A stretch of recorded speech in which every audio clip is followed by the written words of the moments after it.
Guys, my name is Nonima Tikela. Welcome to my YouTube channel. So today, I want us to continue talking about Judge Rato in this video because wow. Hey, I said, yo. No. Yeah, guys, no.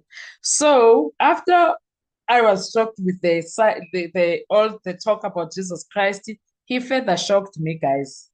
He further shocked me. This thing about Jesus Christ was being asked because he was going on telling Makosonke that he understands what is an oath and how it what entails an oath, etc. All of that training. That is what it was about. So now the situation was off when a judge stops clarifying and starts convicting. He was convicting Makosonke, who's not even an accused in that courtroom.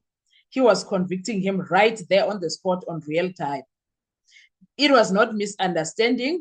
It was not confusion. It was a judicial overreach unfolding in real time, guys, while people are watching live on television. In an open court, Judge Ratamu insisted that taking an oath is not a language of the court, but something any ordinary South African or ordinary person must already understand. As if people or citizens of South Africa walk around life regularly answering or swearing oaths fluent in legal rituals. What does he mean that that is the case?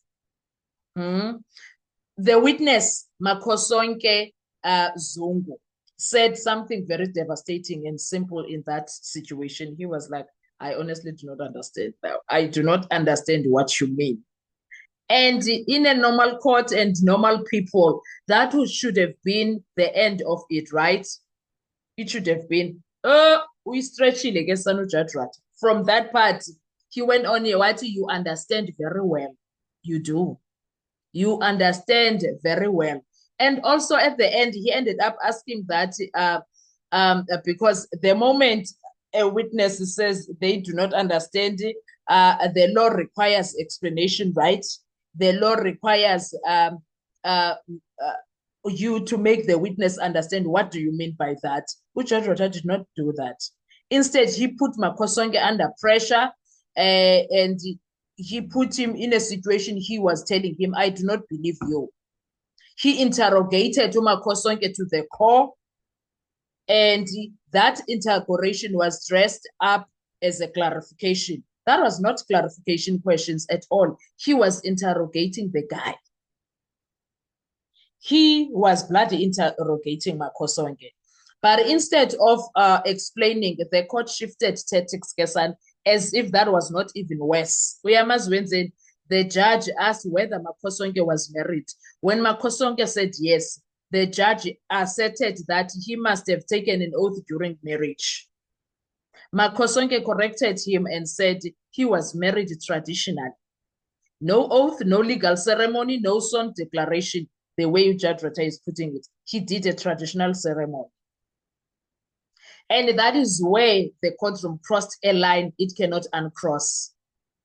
The judge did not accept the answer. He rejected it right there on the spot. He rejected that answer. He insisted that Makosonke was lying. That he did not understand what an oath is, that he did not understand what an oath is, that he also mentioned that he must understand court processes, that he must know how arrest and everything works. He must know about human rights, etc. As if someone was teaching Makosonke about all of that. Most of us South Africans don't know those things. We don't know anything that goes to the court process. What happens when you get arrested? What must you do and what must you not do? What must you say and what must you not say? We don't know those things.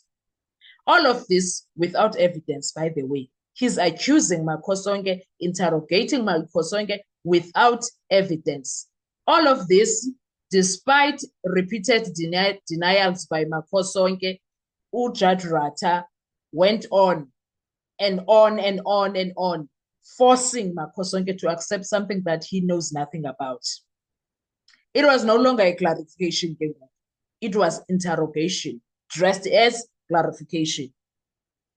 I was so shocked, guys. I was so shocked. This is the bench injecting assumptions into testimony. This is the bench replacing evidence with belief. This is the bench arguing its own case. And that is legally fatal. I always tell you guys every day, Ujaj Rata will find a way to make sure when these guys go on appeal, everyone who's going to be listening to that record will be shocked. Everyone will be shocked. I'm sure this violates a lot of legal principles. One, the right to a fair trial. A fair trial requires that an accused person is not prejudged. But what happened there, they were even prejudging what? A witness. When a judge declares in advance that a witness is lying because the judge believes they should know something, the presumption of innocence begins to collapse. Courts are not allowed to decide credibility before evidence is tested. That is what Judge Rota was doing. Secondly, judicial neutrality. A judge may clarify, yes. A judge may guide, yes. A judge may not argue. What was that? Once a judge rejects answers, insist on preferred versions, insist on and accuse a witness of dishonesty without proof, the judge stops being an umpire and starts being a participant. That is what happened when we were watching that situation yesterday. And thirdly, before that, and a participating judge is a disqualified judge in spirit, even if still seated in law, but he's a disqualified judge in spirit. There is no way. Yabana yesterday, it was the final nay. And I know he's still going to surprise us. Thirdly, oath administration standards. The law is clear. An oath is only valid if the person understands it. What is it? What it means? And the consequences of taking it. Makosonke was clear. I don't know. I honestly don't know what an oath is. If a witness says, I do not understand, the court has two lawful options. One, explain the oath in neutral, accessible terms. Two, use an alternative affirmation procedure. What the court cannot do is assume understanding, force acceptance, or break lack of knowledge as dishonesty. That was unfair. That was uncalled for. Ignorance of legal ritual is not misconduct. It is the very reason courts exist to explain the law. That was unfair. The fourth thing, cultural and procedural sensitivity. Traditional marriage is not equivalent to legal oath. It will never be. It was never be. It has never been. Equating the two is not just incorrect. It imposes a foreign legal framework onto cultural practices, then punishes the person for not conforming to it. Because that's what Makosonke was being done yesterday. That is not justice. That is coercion. Ujudge Rata coerced Makosonke into accepting that he knows the oath, whereas he doesn't. He doesn't even understand it. And the bottom line of it all, the exchange wasn't about an oath. It was about control, about forcing a witness person to accept a version of reality authored by the bench, about turning you should know into you are lying. And most dangerously, the most dangerous words in any courtroom are not shouted. They are spoken from authority. You must understand. You understand. Because once a court decides what a witness must know, it is no longer listening to what they actually say. That is how fairness erodes, and it is how records get tainted, and that is how appeals are born. Ujudge Rata was aggressive to uMakhosonke.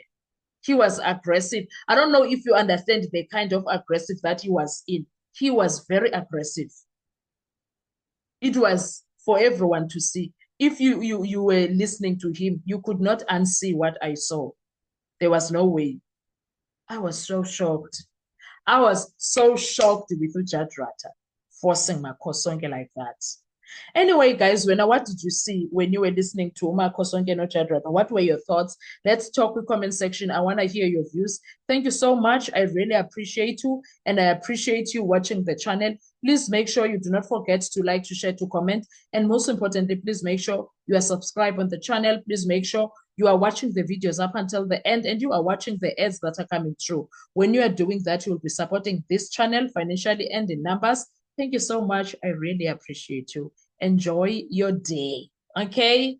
Wena umbone esenzani Ujudge Ratha, umbone engumntu onjani, umbone uMakhosonke, because uMakhosonke was really uncomfortable and feeling lost. Ebengamunderstandi. Ebenga-understand ukuthi hayibo, I thought I was just a witness. What is this now? What is this judge saying? What is this judge doing? And Ujudge Ratha did not even give a fuck when that was happening. I'm sorry, excuse the language, but he did. Ebengawagive a fuck, guys. When you were sitting there, let's talk. I'll see you on our next video. Bye-bye.